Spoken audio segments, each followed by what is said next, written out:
દિવાળીના તહેવારો નજીક આવતા જ ધોરાજીના જામકંડોરણા રોડ પર આવેલી માધવ ગૌશાળા દ્વારા કાયદા નિયમોને નેવે મૂકીને કરોડો રૂપિયાના ફટાકડાનો ગેરકાયદેસર વેપાર કરવામાં આવી રહ્યો હોવાની ચોંકાવનારી વિગતો સામે આવી છે। પ્રાપ્ત માહિતી અનુસાર માધવ ગૌશાળા દ્વારા છેલ્લા લગભગ એક અઠવાડિયાથી ફટાકડાનો મોટો સ્ટોલ ઉભો કરવામાં આવ્યો છે। અહીં અંદાજિત રૂપિયા 5 થી 6 કરોડના ફટાકડાનું વેચાણ કરવામાં આવી રહ્યું છે। માત્ર ધોરાજી જ નહીં પરંતુ રાજકોટ, અમદાવાદ અને સુરત જેવા મોટા શહેરોમાંથી પણ લોકો સસ્તા ફટાકડાની લાલચમાં ખરીદી માટે ઉમટી રહ્યા છે।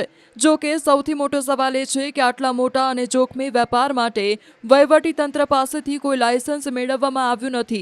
ખુદ સંસ્થાના પ્રમુખે મીડિયા સમક્ષ સ્વીકાર્યું હતું કે સ્ટોલ 6 દિવસથી ચાલુ છે, જ્યારે લાયસન્સ માત્ર 2 દિવસ પહેલા જ મળ્યું છે। આ નિવેદન પરથી સ્પષ્ટ થાય છે કે ઓછામાં ઓછા 4 દિવસ સુધી લાયસન્સ વિના આડેધડ વેચાણ કરીને લોકોના જીવન સાથે ગંભીર ચેડા કરવામાં આવ્યા હતા। આ સમગ્ર મામલે સૌથી આશ્ચર્યજનક બાબત સ્થાનિક વહીવટીતંત્રની ચૂપકીદી છે। ત્યારે તંત્ર શા માટે કોઈ પગલાં નથી લઈ રહ્યું? શું તંત્ર કોઈ મોટી હોનારતની રાહ જોઈ રહ્યું છે? ગૌ સેવાના ઉમદા હેતુની આડમાં લોકોના જીવને જોખમમાં મૂકવાનો અધિકાર કોઈને ન હોઈ શકે। આ ગંભીર બેદરકારી બદલ માધવ ગૌશાળાના સંચાલકો સામે તાત્કાલિક કાયદેસરની કાર્યવાહી કરવામાં આવે અને આવા ગેરકાયદેસર વેચાણને અટકાવવામાં આવે તે અત્યંત જરૂરી છે।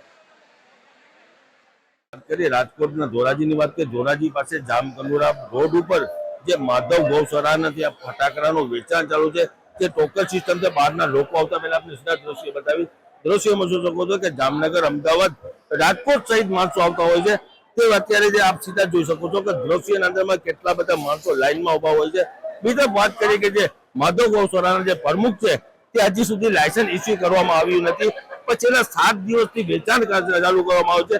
કોઈ ઘટના બને તો જવાબદારી કોની, એક મોટો સવાલ છે કે જે લોકો હજારો લોકો ત્યાં આવતા હોય છે અને કોઈ અકસ્માત બને તો જવાબદારી કોની? પ્રમુખ એવું કહી રહ્યા છે કે ટોટલ અમારી જવાબદારી રહેશે તેવું કહી રહ્યા છે। હજી સુધી લાયસન્સ ઇસ્યુ કરવામાં આવી નથી। છેલ્લા 7 દિવસથી 5 થી 7 કરોડ રૂપિયાનો જે વેપાર છે તે વેપાર કરવામાં આવ્યો હતો, પણ છતાં હજી સુધી કોઈ જાતનો લાયસન્સ મામલતદાર દ્વારા ઇસ્યુ કરવામાં આવ્યું નથી। તેનું કારણ શું છે? મોટો સવાલ છે। બીજી તરફ વાત કરીએ, જે રીતે બહારના લોકો તાત્કાલિક બહારના લોકો આવતા હોય છે અને ટોકનમાં આવતા, જેવી રીતે અત્યારે તમે જોઈ શકો છો કે જામનગર, અમદાવાદ, રાજકોટ સહિતના લોકો ત્યાં આયા ફટાકડા માટે આવતા હોય છે। ફટાકડાનો ધોમ વેચારો છે, પણ લાયસન્સ તે ઇસ્યુ નથી, એક મોટો સવાલ છે। મામલતદાર દ્વારા જે મીડિયા સાથે વાત કરવામાં આવી તો મામલતદાર એવું કહી રહ્યા છે કે હજી કોઈનો લાયસન્સ ઇસ્યુ નથી કર્યું। તો લાયસન્સ ઇસ્યુ નથી કર્યું તો તેના માટે તે ફટાકડાનું વેચાણ કેમ ચાલુ છે, એક મોટો સવાલ છે। અમે ફટાકડાનો વેપાર 6-7 દિવસ 7-8 દિવસ અમારો સ્ટોલ ખુલ્લો હોય છે અને બહુ દૂર દૂરથી માણસો લેવા એટલા માટે આવે છે કે એકદમ રાહત ભાવે ફટાકડા મળે છે, એટલે દૂર દૂરથી માણસો લેવા આવે છે અને જે કાંઈ એનો નફો થાય છે એ અમે સંપૂર્ણ ગૌશાળામાં ઉપયોગ કરીએ છીએ। એ સિવાય અમે રાશન કીટ આપીએ છીએ 70 ઘર જેટલા, જેને કોઈ કમાવાવાળું હોતું નથી કે જે કોઈ હાવ નિરાધાર જેવું હોય છે તે અમે 70 ઘરને રાશન કીટ આપીએ છીએ અને આજુબાજુની ગૌશાળામાં જ જે ગૌના નિર્ણય અમે પૂરી પાડીએ છીએ। શું કહેશો, તમે સ્ટોલ ચાલુ કરીને કેટલા દિવસ થયા? 6 દિવસ થયા। લાયસન્સ ક્યારે ઇસ્યુ થયું? લાયસન્સ 2 દિવસ પહેલા થઈ। એના પહેલા જે વેચાણ કરતા કઈ ઘટના બને તો જવાબદારી કોની? જવાબદારી તો ટ્રસ્ટની જ હોય ને। કેટલા લોકો બહારથી આવતા હોય છે? બહારથી તો ઘણા બધા લોકો આવતા હોય છે અને કેટલા રૂપિયાનો ટોટલ નફો થાય છે? નફો અંદાજિત 1 કરોડની આસપાસ, 70 લાખથી 80 લાખ રૂપિયાથી માંડીને 1 કરોડ સુધીનો નફો હોય છે। વેપાર કેટલો ટોટલ? 6 થી 7 કરોડ, 6 કરોડ જેવો। અત્યારે જે તમે જે ફટાકડાનો સ્ટોલ ચાલુ કર્યો, જે લાયસન્સ નું તેમાં કોઈ ઘટના બને તો